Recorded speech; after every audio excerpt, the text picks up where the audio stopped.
Panjang ceritanya nih, karena saya SMP itu udah merantau. Ya, SMP sudah merantau. Pada saat SMP saya kelas 1 itu terjadilah G30S. Jadi memang masih pakai celana pendek. Tapi pada saat itu terbentuklah di pelajar itu namanya KAPI. P-nya 1 bukan 2. Ada KAPI, ada KAPI. KAPI itu Kesatuan Aksi Pelajar Indonesia. Saya ketua rayon SMP-nya. Jadi awalnya dari situ. Dan turun ke jalan. Ya kita ikut aja. Ganyang PKI, katanya ganyang PKI. Ya, walaupun kita tidak terlalu tahu apa artinya, tapi melihat massa itu banyak berkerumun seperti itu, kita ikutan. Nah, setelah itu saya masuk di SMA di Banda Aceh. Saya sudah aktif di Pramuka, ya, penegak saya terakhirnya. Kemudian di SMA juga saya pernah jadi ketua pemuda gereja HKBP seluruh Provinsi Aceh. Nah, SMA kelas 2 itu. Juga aktif di OSIS-nya. Kemudian saya berangkat ke Jakarta untuk menyambung sekolah. Di organisasi saya masuk di Gemini, di Universitas Indonesia, Fakultas Hukum. Jadi sampai saat ini saya alumni Gemini. Jadi itulah latar belakang saya, kemudian saya bekerja itu kenapa tidak berpolitik? Saya belum mau berpolitik kalau sebelum ada persiapan masa depan saya dulu. Itu sudah tekad saya dari dulu. Walaupun saya sedikit mundur lagi ke belakang, pada pemilu pertama zaman Orde Baru tahun 71, saya sudah ikut memilih karena sudah umur 17 tahun. Pada saat itu peserta pemilu masih banyak, ya kan? Dan saya memilih PNI. Nah ternyata saya tinggal di asrama, ikut abang saya di asrama CPM. Ternyata di TPS yang ada di asrama itu cuma semua milih Golkar kecuali satu, ada yang milih PNI. Oh, semua tuduhan dijatuhkan ke saya. Itu pasti adiknya Pak Mudin itu, abang saya itu Mudin. Jadi dipanggil saya. Karena dia rupanya di kantor dipanggil. Kok bisa ada satu PNI? Yang lain-lain tidak mungkin, pasti keluarganya Bapak. Kan? Marah-marah datang kan. Saya bilang, kok harus saya yang dituduh? Saya bilang, kan banyak yang lain itu. Dari mana dia tahu? Enggak, kalau jangan bohong lagi. Urutannya itu jelas kok. Katanya berarti memang direkayasa kali ya. Tahu dia. Akhirnya saya nggak bisa ngelak. 2 hari saya tetap ngotot. Yang saya hadapi, polisinya tentara kan. Ya jadi saya bilang, ya walaupun abang saya sendiri. Aneh kok cuma saya yang dituduh, yang lain-lain kan banyak sini, saya bilang. Akhirnya memang kau jangan ajari lagi saya. Itu sudah kami susun itu urutan itu. Jadi nomor berapa pada saat di TPS mana tahu. Kamu persis nomor panggilan itu kamu. Akhirnya iyalah bilang, wah kamu ini bikin saya gitu. Tahu nggak kamu saya ini alat negara, dibiayai negara segala macam. Berarti dibiayai Golkar juga. Nah, kamu makan dari beras itu kan berasnya dibiayai Golkar. Saya nggak bisa bilang apa, diam aja saya. Saya nggak jawab apa, diam aja. Minta maaf juga nggak mau, diam aja saya. Seminggu saya nggak dikasih makan. Saya keluar dari rumah cari makan sendiri. Nah, habis itu dipanggil lama-lama lupa kan. Nah itu pengalaman pertama saya ikut pemilu 71. Situ masih PNI. Nah, kemudian setelah selesai saya sekolah, pertama di kantor pengacara, kedua saya pikir-pikir, saya masuk melamar ke Astra. Saya di Astra itu 25 tahun, tahun 2007 baru pensiun. Nah, sebelum pensiun tahun 2007, tahun 99 saya udah turun ke jalanan, ikut peristiwa 27 Juli, pulang kerja, udah langsung gabung ke Diponegoro, nyumbang aqua apa gitu kan. Nah, udah mulailah kelihatan gerakan itu, tapi karena saya masih terikat kerja, ya saya enggak ini. Saya memang udah janji nanti saya selesaikan dulu lah ini. Nah, pada tahun 99, jadi saya 99 udah punya kartu anggota. Setelah PD Perjuangan saya baru punya kartu anggota. Sebelumnya saya nggak mau. Walaupun saya banyak teman yang udah masuk PDI dan sebagainya. Enggak. Aktif-aktif saya, tapi nggak mau. Setelah PD Perjuangan baru saya urus kartu anggota.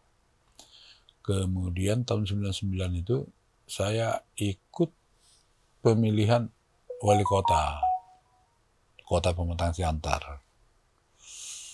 Jadi itulah pertama pengalaman juga langsung di politik.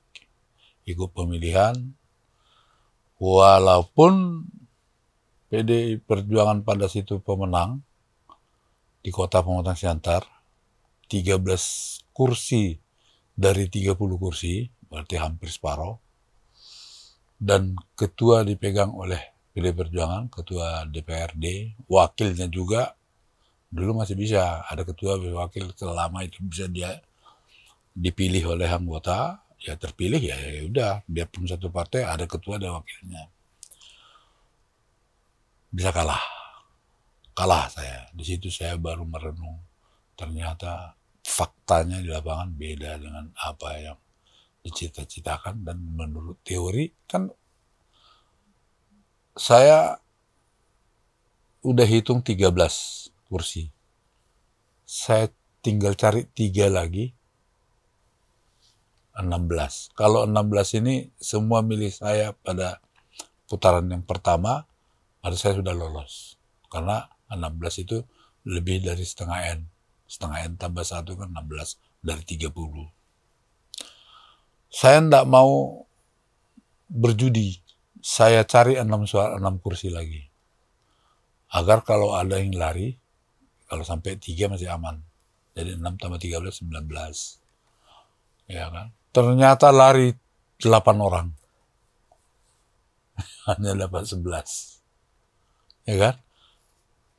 Memang suara terbanyak dari babak pertama, putaran pertama. Sehingga ketentuan pada saat itu akan diulang pemilihan, tapi pesertanya tinggal 2. Peraih suara terbanyak pertama dan yang kedua. Nah, diulang. Jadi pada saat diulang itu yang kedua itu, dana saya udah habis. Ya kan? Pada saat itu nggak ada istilah transfer segala macam itu kan. HP ada, masih baru-baru sampai pegang HP. Nah, tapi nggak bisa kita janji pakai HP saja. Nah, ya saya pasrah aja. Yang 13 ini kembali, tapi saya carilah, adalah yang mau 2 orang ikut. Ya udahlah, kami ikut abang aja, yang kedua. Biarpun ngutang. Nah, 15 kan? Nah, pesertanya ada 29. Satu kebetulan orang yang sakit. Enggak sakit lah masih, tapi udah tua. Saya bilang, Bapak, abang mau nggak pilih saya? Mau enggak lah. Ya, tapi kita kawan sejak SD. Enggak lah bang, nggak enak. Partai kami nggak bisa. Bilang gitu. Udah gini aja lah saya bilang. Saya kasih lah 20 Saya kasih uang berobat, bilang aja kamu berobat ke Malaysia. Ini uang. Jadi satu mengaku sakit, jadi 29. 29 bagi 2 tambah 1, sebenarnya tetap saja 16. 14,5 kan di belakang ke atas. 15 tambah 1, 16. Saya bilang sama ketuanya, ketua, Bapak kan ketua, kita satu partai. Sebelum pemungutan suara, ketua ngomong dulu nanti diambil keputusan. Karena satu tidak hadir, 29, jadi setengah N tambah 1 ada 15. Bukan 16. Ambil dulu persetujuannya begitu ketua. Oh iya. Emang diikutinya. Tak tahu yang dua tetap lari. Yang apa? 2 di dalam. Yang 2 yang dari luar masuk. Ada 2 orang dari awal memang itu ngotot terus. Nah, karena dia sebagai, kalau nggak mereka katanya nggak bisa menang PD Perjuangan di kota pemungutan suara. Saya bilang, dan gitulah. Kalau nggak Bu Mega mana ada yang milih PD Perjuangan tahun 99. Udah lah, akhirnya selesailah kesimpulannya. Ya sudah kalah. Saya kembali ke Jakarta. Jadi saya masih kembali lagi pekerjaan. Tapi setelah itu saya mulai aktif di partai. Maka saya ikut pada saat itu beberapa kegiatan-kegiatan partai, termasuk kongres. Masuklah panitia di kongres, panitia Rakernas dan sebagainya, Rakornas. Dan saya angkatan pertama guru kader tahun 2002. Nah, itu kami angkatan pertama. Itulah sampai saat ini. Tapi mulai berhasil jadi anggota DPR-nya 2014. Jadi sudah berapa kali jatuh bangun. 2014 baru berhasil. Itu pun setelah dipindah dapil ke Riau.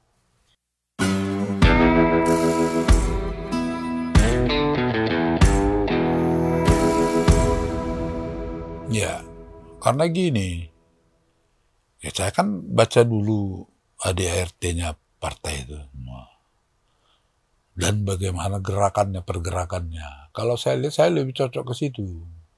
Karena mungkin karena dari awal saya Gemini, mungkin ke situ orangnya. Tapi saya lihat, ya tujuannya tidak ada beda dengan tujuan negara ini. Dibuka aja Undang-Undang Dasar 45, buka dia, sama saja isinya. Jadi berarti ini yang tepat.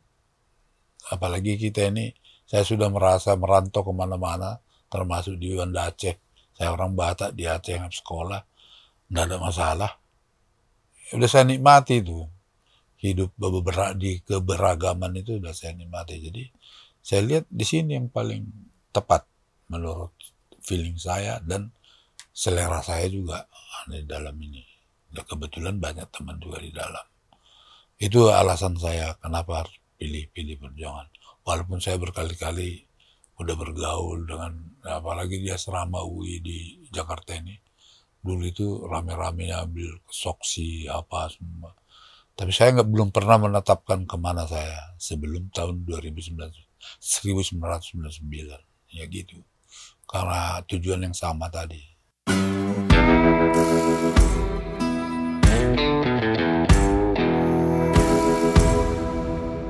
Ya kalau pengertian letterlexnya ya Wong Cilik orang yang terpinggirkan kan begitu. Padahal pengertian Wong Cilik itu nggak terpinggirkan saja. Banyak juga yang juga dia punya penghasilan, tapi memang ya tidak bisa mengembangkan dirinya atau dikembangkan oleh orang lain. Jadi misalnya kalau kita lihat apa pengertian Wong Cilik pada Bung Karno, ya Bung Karno bilang bahwa di rumah Wong Cilik itulah Tuhan itu sering singgah, ya kan? Artinya kita itu memang harus berpihaklah kepada orang-orang yang tidak mendapatkan perhatian yang wajar. Nah, pada umumnya itu di mana? Ya di kelompok buruh. Buruh ya, bukan orang pegawai berdasi, bukan buruh. Kelompok petani, ya kan? Nelayan, nelayan yang nggak pakai mesin ini ya, penggerak. Nah, yang mereka ambil cari hari ini, dimakan hari ini. Nah, kalau tidak ada keberpihakan untuk mendorong mereka agar berkembang, ya tetap begitu saja lah mungkin. Kecuali ada satu dua mungkin yang punya rezeki yang wah, ya kan? Misalnya dapat harta karun, gimana, itu lain cerita. Tapi kalau untuk bagaimana agar dia keluar dari kelompok tadi dan untuk berkembang, itu memang pada umumnya harus dibantu. Harus dibantu. Ya contohnya Bung Karno bilang Marain itu. Marain itu adalah seorang petani yang punya cangkul, punya pacul, punya gubuk, punya ladang. Tapi hanya untuk kebutuhannya sendiri. Tapi berkembang menjadi dia menyimpan uang untuk nanti naik haji misalnya, untuk dia bisa menghidupi anak cucunya, belum tentu dari usaha yang dia pegang itu. Kalau dijual apalagi, atau dapat gusuran, lah makin selesai lah, ya kan? Jadi kelompok uang cilik seperti inilah yang menurut saya memang perlu diperhatikan dan di keberpihakan pemerintah itu atau pemimpin itu ya kepada mereka lah. Ya, jadi kalau menurut saya itu terminasinya wong cilik tadi. Walaupun banyak juga orang yang bisa berkembang karena dia menekuni dan menambah pemahaman, pengetahuan tentang itu. Tapi pada umumnya harus didukung oleh tentu pemerintah lah yang terutama. Jadi makanya pemerintahan itu yang lebih berpihak kepada rakyat kecil tadi, ya kan?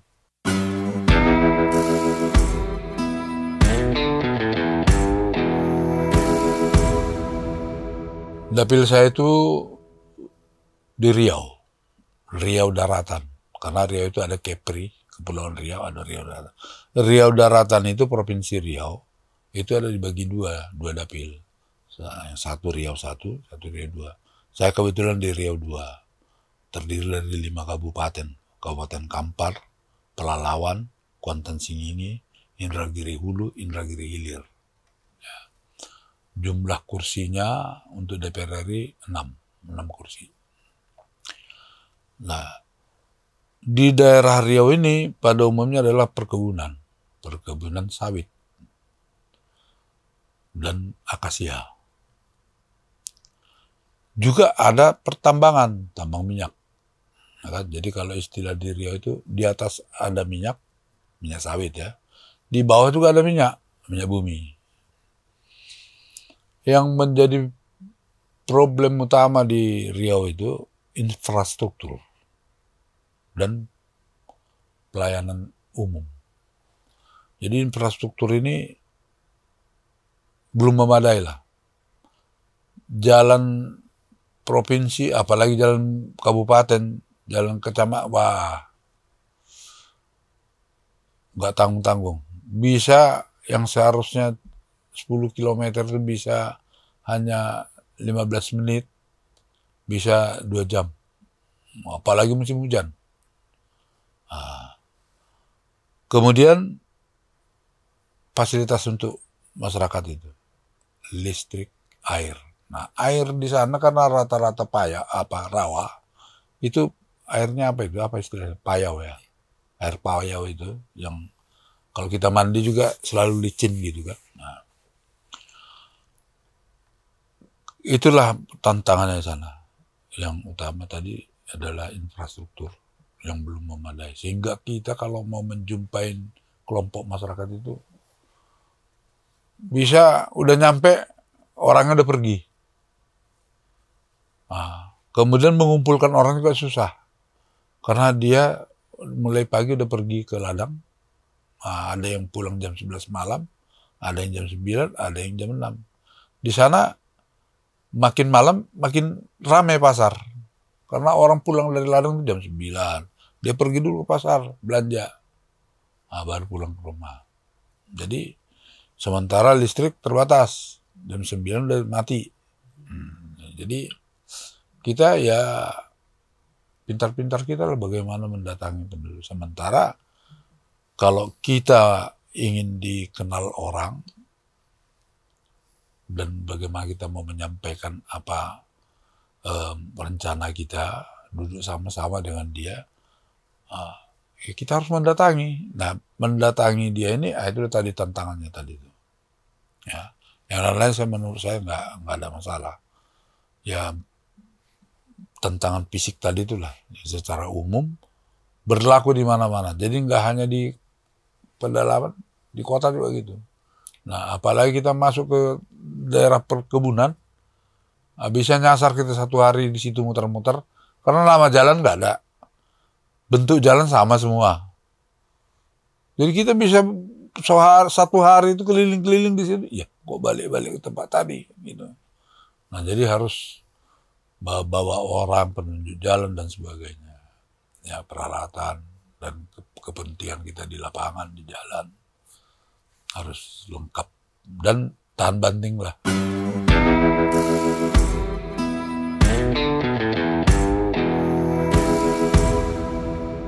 Begini, kalau masalahnya dapil itu ya kompleks, jadi nggak bisa diselesaikan oleh seorang anggota DPR, apalagi di satu bidang, misalnya Komisi 11.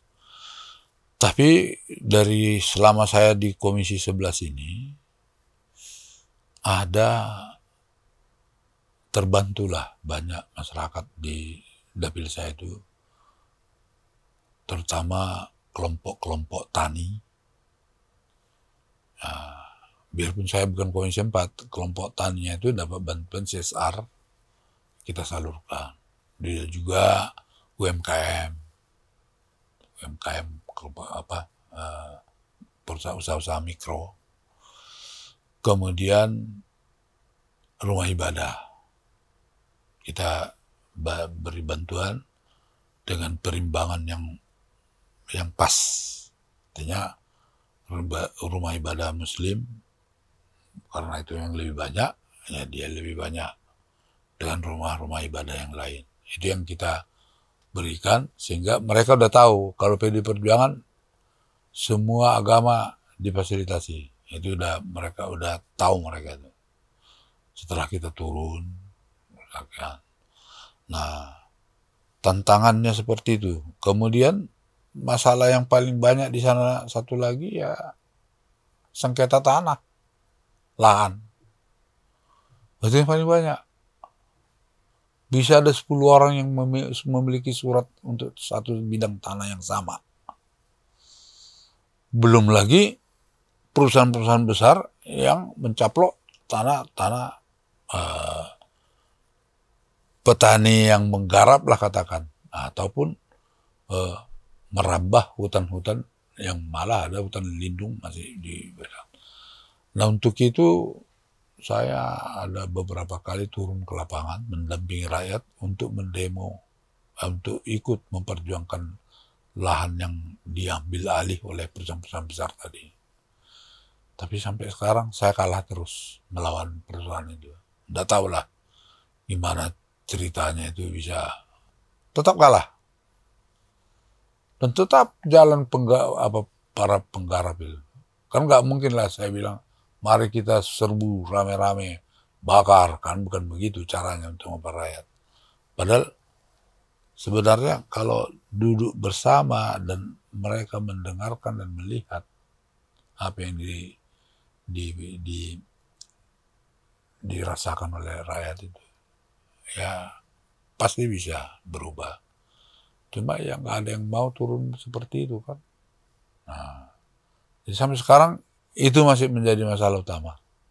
Belum lagi orang-orang lain yang turut campur tangan, tapi akhirnya ternyata utusan dari si perusahaan besar. Nah akhirnya makin runyam lah. Akhirnya rakyat itu yang nggak tahu ngadu kemana lagi.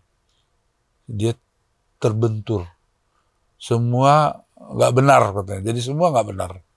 Ya, jadi tapi walaupun begitu kita nggak mau mundur.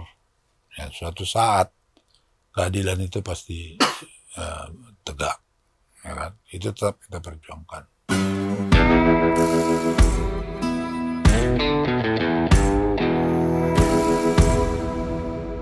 Ya gini, karena di Komisi 11 itu kan yang dibicarakan kan masalah anggaran, pengawasan, penggunaan anggaran. Ya kita sesuai fungsi kita sebagai pengawasan anggaran ya melihat, meneliti, menanyakan kalau ada anggaran-anggaran yang menyimpang dari sasaran yang ditetapkan oleh pemerintah. Misalnya, apa betul anggaran itu untuk kesejahteraan rakyat? Ya di luar dari itu, ya terserah. Tapi yang penting, penetapan anggarannya itu memang betul-betul untuk kepentingan, untuk kesejahteraan rakyat. Itu saja tolak ukurnya. Kalau memang untuk itu, ya udah. Misalnya, penyaluran pembangunan pelebaran kawasan pemanfaatan kawasan hutan. Diapain? Untuk siapa? Ya kan? Kalau untuk katanya untuk kesejahteraan rakyat ya silahkan. Tapi kalau untuk kepentingan seseorang aja atau sekelompok orang, ya tunggu dulu. Ya kan? Sampai di mana kepentingannya untuk apa? Gitu. Jadi kita nggak mau bicara menyimpang dari itu. Ya kan? Nah, ya apalagi dana yang sekarang ini sangat terbatas kan. Sebisa-bisanya untuk itu dulu. Itu aja saya rasa, sederhana aja. Ya kan? Nggak perlu kita bicara soal pembangunan yang hebat-hebat. Tapi apa manfaatnya untuk masyarakat kecil ini? Ya kan? Ya setidaknya dia bisa menceritakan lah si penyusun anggaran itu. Dampaknya begini loh Pak, walaupun sekarang belum kelihatan, nantinya itu kan kelihatan tuh ke lingkungan di mana proyek ini didirikan, mereka terimbas secara positif kan gitu.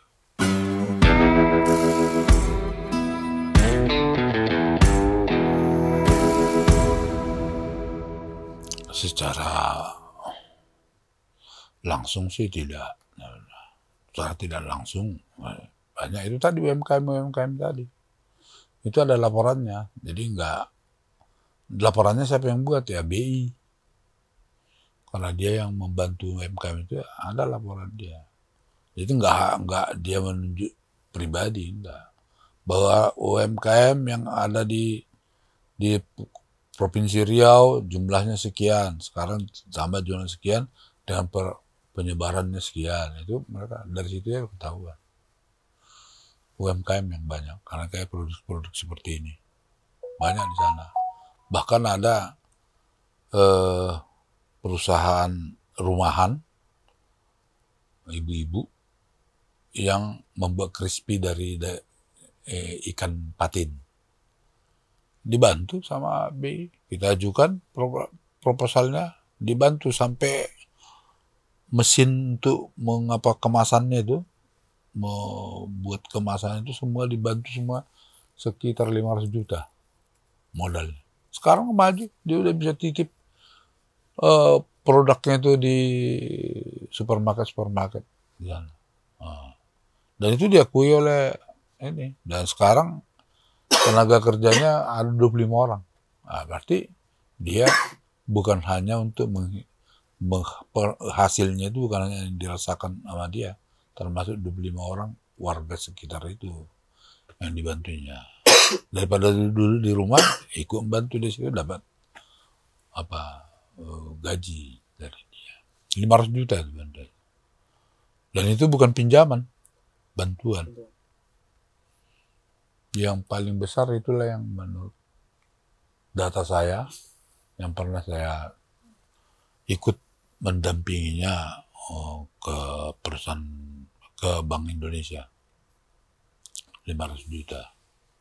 Kalau yang lain-lain itu ya ada yang 50, 100, banyak. Jadi terutama di dapil saya, dapil Riau 2, saya mau kasih tahu dulu kepada kawan-kawan semua di dapil Riau 2, ada pepatah yang diplesetkan, ada pantun yang diplesetkan selama ini. Misalnya, berakit-rakit ke hulu, berenang-renang ke tepian. Bersakit-sakit dahulu, ini diplesetkan, lama-lama kebiasaan. Padahal aslinya, bersakit-sakit dahulu, bersenang-senang kemudian. Nah, inilah yang menjadi tujuan kita. Walaupun bersakit-sakit dalam kehidupan ini, tapi kalau kita mau berupaya, mau kita duduk bersama, bergotong royong, mudah-mudahan kondisi itu akan berubah menjadi bersenang-senang kemudian. Ada lagi pantun satu lagi yang perlu diluruskan. Di mana langit dijunjung, di situ bumi dipijak. Diplesetkan menjadi di mana langit dijunjung, di situ bumi dikapling. Itu tidak boleh. Kalau memang tanah sudah bersurat, sudah punya orang, jangan lagi dicarikan cara bagaimana mengambil alih itu tanah. Kalau memang punya dana, beli. Kalau orangnya mau jual. Ya, saya pikir, jadi kalau di mana langit dijunjung, di situ bumi dipijak. Artinya kita menyesuaikan diri dengan kondisi di mana kita tinggal. Dan kita harus menghargai kearifan lokal di mana kita tinggal. Nah, itu yang benar-benar kita menjunjung tinggi Bhinneka Tunggal Ika dan menjunjung tinggi Negara Kesatuan Republik Indonesia. Demikian saya sampaikan, selamat berjuang dan selamat menjangkau hari depan yang gemilang. Terima kasih, sampai jumpa.